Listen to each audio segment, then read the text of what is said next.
So we've got frequency and we've got energy. And there's another element that enters into this equation.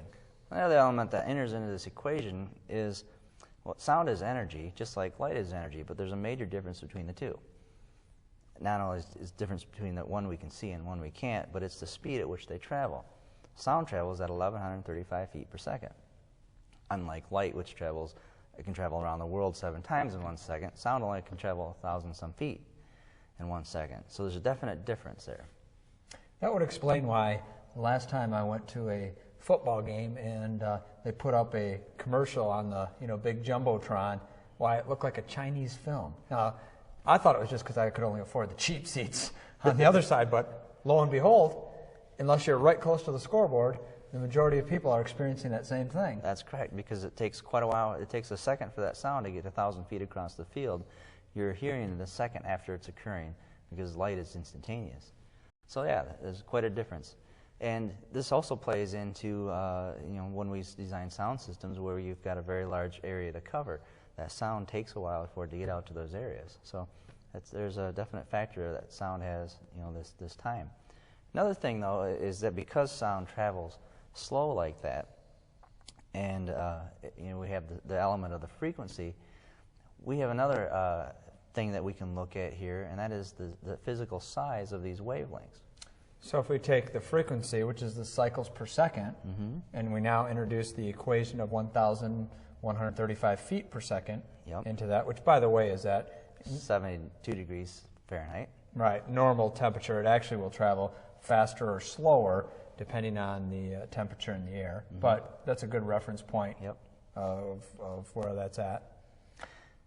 Now that we know how fast it travels and how many times it happens, now we can physically know how big those wavelengths are. So we talked about the 20 hertz to 20,000 hertz. The 20 hertz wavelength is about 65 feet long. Now, how'd you come up with that?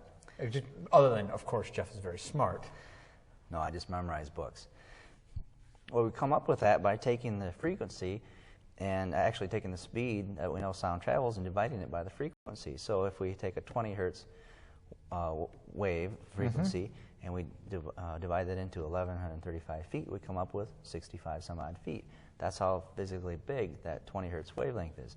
And this holds true if we take that one kilohertz tone, the test tone. That's about a foot, about 1.135 feet actually. Exactly. 1,000 divided into 1,135. Our 100 hertz kick drum is about 10, 11 feet. So how does that play out, though? Why does it matter how long a wavelength is? Well, it plays into acoustics, and it plays into the physical things that we need to reproduce these frequencies. To reproduce these low frequencies, we need something that's large. That's why if you look at a speaker, the low frequencies drivers in the speaker are big, round, large devices. And as you look at when you get into high frequencies, we need smaller things that vibrate at that small frequency and generate the smaller wavelengths. So we have tweeters that generate the high frequencies, woofers that generate the lower frequencies. That's just to generate the sound. Then once we have the sound in the room, then there's some other things that come into play. Lower frequencies, because they're physically large, it's hard to absorb them. So one of the favorite things I like to explain to people is the teenager driving down the road with the stereo turned up and you hear the car going boom, boom, boom, boom, boom down the road. Well, why is that? Here's why. It's because those low frequency wavelengths are actually physically bigger than the car. Let me get something that's 10 to 15 feet long, that's bigger than the car, so it doesn't see the car as an impedance to it. So low frequency radiates outside of the car, whereas the high frequencies are being trapped inside the car because they're physically smaller. So the teenager inside of his car has got everything as loud as can be, but only the low frequencies are escaping. That's why you hear them when you're driving down the road. Either way, the teenager is going to end up with hearing damage. If that's it's too loud. Another story, too loud or too long. So, when we look at things like that, it's important also to note that perhaps you're, like we mentioned before, in a large, stadium, and you're quite a ways away from the sound system. What impact happens there? Well, you're quite a ways away from the sound system. When you get a big wavelength, it can travel through the air fairly easily. The smaller wavelengths, and especially when you get to real small wavelengths, they get lost in the air pretty readily because they're so small. They get held up. They're not, you know, pushing through the air quite as nice as the big wavelengths are. So if you're far away from that speaker in the football stadium, it's going to sound dull to you because the air is attenuating those high frequencies on you. Either that, or they have to push a lot more of the high frequencies, obviously, compared to the low frequencies out there. But it's obviously much more difficult to do something like that. But give us a real practical application here of where you'd want to know how long a wavelength is. If I'm standing at the mixing board and I'm sitting there, you know, clue me in here to what would help me by knowing that.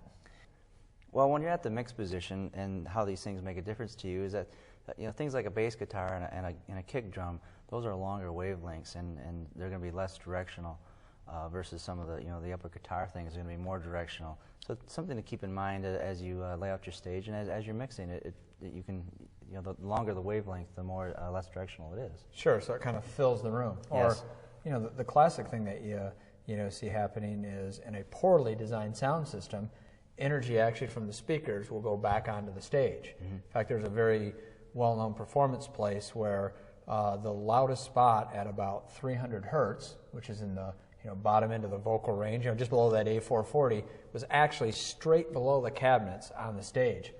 Performers hated it because their monitors had to be so loud, you know, to overcome that. Well, that comes into the size of the wavelength. If the lower frequencies are a longer wavelength, it's harder to control those wavelengths and to put them out into the audience just where you want them.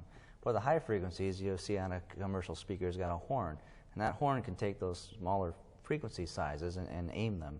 The lower frequencies, it's very hard to aim and control them. Right. Modern technology and, you know, some well-applied physics have allowed us to now steer some of those lower frequencies better.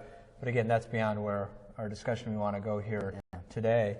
You know, so let's put a box around this. We've talked about the frequency of sound, the 20 hertz to 20,000 hertz. What we perceive as pitch. You bet. We've talked about the energy. What we feel as volume. Yep, or level. And we've talked about time. And with that, it's probably time to close this out. So, closing points here, understand frequency.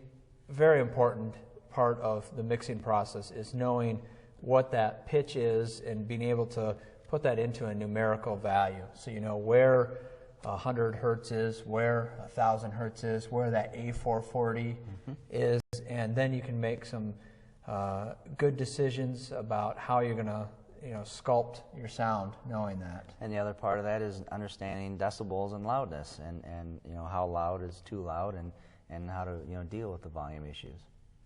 Now that you've learned some very important principles about the basics of sound, you're going to want to move on to the next DVD in our series where we get a little more in-depth and really look at the mechanics of sound and how we can look at acoustical energy as well as transferring that into electrical energy.